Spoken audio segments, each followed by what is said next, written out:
afternoon. Here is the news. Afternoon. First, the highlights. Lagos State joins global community to celebrate World Oceans Day 2025. Nigeria seeks $25 billion investment for undersea gas pipeline to Europe. And France in the United Nations calls for investigation into killings near Gaza aid distribution site. And in sports, Rivers Hoppers in South Africa ahead Basketball Africa League finals. And now the details. I am Mike James. Lagos State is set to join the rest of the world on Sunday, June 8, to celebrate the World Oceans Day, a day set aside to raise awareness about the urgent need to protect and preserve oceans, lagoons, and waterways. Speaking ahead of the day, Commissioner for Waterfront Infrastructure Development, Ekundayo Alebiosu, emphasized the importance of appreciating and safeguarding these natural resources, decrying the growing negligence towards waterways, and highlighted the detrimental impact of human activities such as pollution, overfishing, and illegal dredging. Alebiosu said these vibrant bodies of water are more than just scenic landscapes, as they regulate the climate, support marine biodiversity, and sustain the livelihoods of millions across Lagos and Nigeria. According to him, World Oceans Day is more than a celebration but a call to action for men in authority, businesses, civil society, and individuals to unite in protecting oceans and coastal environment. Alebiosu also revealed that a series of events and initiatives have been scheduled to commemorate the day, aimed at educating and inspiring Lagosians to take greater responsibility for water conservation. This year's theme, Wonder, Sustaining What Sustains Us, will serve as a powerful reminder to all well-meaning Lagosians of the vital role aquatic ecosystems play in everyday life. Lagos State Government has presented checks to 250 indigent residents to reduce their burden and bring succor to their households. Speaking at the event in Alausa, Special Advisor to the Governor on Political, Legislative and Civic Engagement, Tajuddin Afolabi, noted that the initiative under Sanwo-Olu Cares and Sanwo-Olu Listens would help the vulnerable resident in different categories to upskill their small businesses, pay their expired house rent, medical bills, and children's school fees, among others. While noting that the Salah festivities around the corner, the special advisor appealed to beneficiaries not to expend the money on rams but do small business to make profit. Afolabi also urged them to register for the Ilera Eco Health Insurance Scheme and take advantage of it for their overall well-being. He had this to say. Don't go and use this money to buy Ilera Ram. It's not meant for Ilera Ram. It is meant to empower you. It is meant for your business. It is meant to elevate your sovereign. The two things that you felt that you need to do, that is what the money is meant for. But the purpose is just that. We want you all to smile during this Ileya festival. Checks ranging from 300,000 naira and 1.5 million naira maximum were given to the beneficiaries who commended Governor Sanwo-Olu's administration for the kind gesture. May God bless Lagos State government, more blessing. May God reward them everything they want. I'm very grateful. This is very great opportunity. I thank them for what they've done for us. We really appreciate them. I'm very happy. God bless. I'm very happy for the Lagos State. God bless them to long life and to prosperity. The presentation, which is the first phase for 2025, cuts across different ethnic groups and others, while the prerequisite for application includes the Lagos State Residence Registration Card, National Identity Card, a valid address, and phone number. The presidency has commenced internal approval processes to resolve the 2 trillion naira legacy debt owed to electricity generation companies for the end of the coming quarter, as part of efforts to stabilize Nigeria's power sector. Representative of the Special Advisor to the President on Energy Eriye Onogurua said this at the second Nigerian Electricity Supply Industry Stakeholders Meeting of 2025 hosted by the Nigerian Electricity Regulatory Commission. Onogurua said the presidency recognizes the urgency of addressing the debt overhang which has strained Gencos and impeded electricity supply nationwide. She said that alternative debt instruments are being explored due to the federal government's current fiscal constraints. The meeting brought together regulators, operators, and other key actors in the electricity value chain to address persistent bottlenecks and chart a course for ongoing sector reforms. And now to the rest of the stories. Nigeria is pursuing a $25 billion undersea gas pipeline project to supply gas to Europe.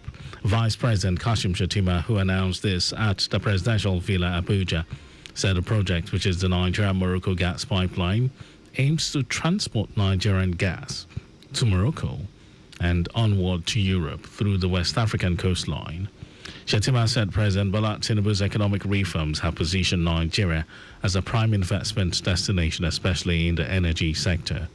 The vice president made a direct appeal to global investors to key into Nigeria's energy drive, stating that the president is putting Nigeria on a new trajectory. It described Nigeria's gas sector as a beacon of stability and transparency amid global uncertainty. The federal government has declared Friday, June 6 and Monday, June 9 as public holidays to mark this year's Eid al-Adha celebration. This was announced by the Minister of Interior, Olubunmi Tunji Ojo, in a statement issued on behalf of the federal government. The minister congratulated all Muslims in Nigeria and the diaspora on the occasion, urging the Ummah to continue to embody the spirit of sacrifice, obedience, and faith as demonstrated by Prophet Ibrahim. Tunji Ojo also called on Nigerians to use the Eid period to pray for peace, unity, and prosperity of the country. The minister assured Nigerians that the people-oriented reforms and initiatives carried out in furtherance of the renewed hope agenda of President Bola Tinubu's administration is to restore Nigeria on the path of progress. And now to foreign news. The United Nations has called for an independent investigation into the killing of Palestinians near an aid distribution center in Gaza on Sunday, amid disputed reports that Israeli forces had opened fire on people waiting to collect aid.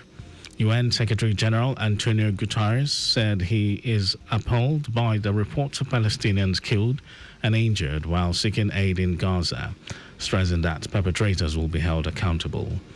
Witnesses reported being shot at while waiting for food from the center in Rafah run by the United States and Israel-backed Gaza Humanitarian Foundation. The Red Cross said its hospital received 179 casualties, 21 of whom were dead, while the Hamas-run Civil Defense Agency put the death toll at 31. Israeli military has denied its troops fired at civilians near or within the site and said reports to this effect were false. Israel's foreign ministry has also responded by branding Guterres' comment a disgrace and criticized him for not mentioning Hamas. Over to sports news. Nigeria's representatives in the 5th season of the Basketball Africa League, Rivers Hoopers, have arrived in Pretoria, South Africa, ahead of the finals, which begins on Friday, June 6.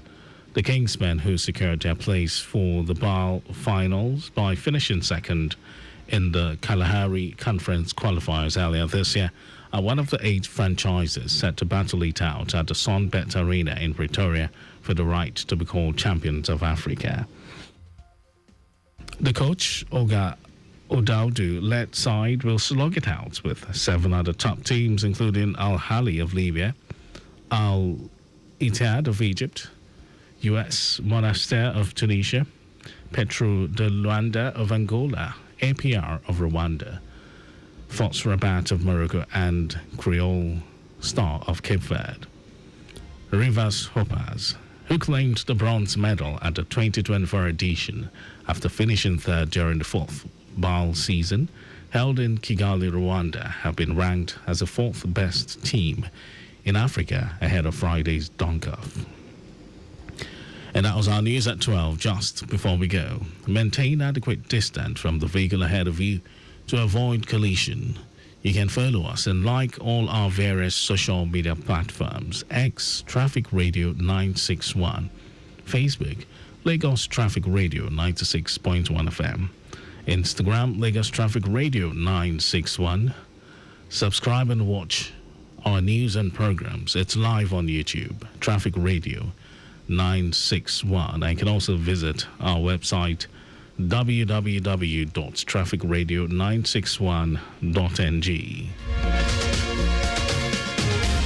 Did you know that the Sanwo-Olu administration initiated the Lagos State Employability Support Project to address the labor skill gap and unemployment problems? You can get details on the Lagos State Government website. And to end the news, here are the highlights of the major stories. Lagos State is set to join the rest of the world on Sunday, June 8, to celebrate the World Oceans Day, a day set aside to raise awareness about the urgent need to protect and preserve oceans, lagoons, and waterways. Vice President Kashim Shettima has announced that Nigeria is pursuing a $25 billion undersea gas pipeline project to supply gas to Europe. We also told you that the United Nations has called for an independent investigation into the killing of Palestinians near an aid distribution center in Gaza on Sunday, amid disputed reports that Israeli forces had opened fire on people waiting to collect aid. And in sports, Nigeria's representatives in the fifth season of the Basketball Africa League, Rivers Hoopers, have arrived in Pretoria, South Africa, ahead of the finals, which begins on Friday, June 6. And for contact with the newsroom, send a message to info@trafficradio961.ng. That ends the news broadcast compiled by Abiola Fagbalagun. Thank you for listening, Lagos. My name is Mike James. Beautiful afternoon to you.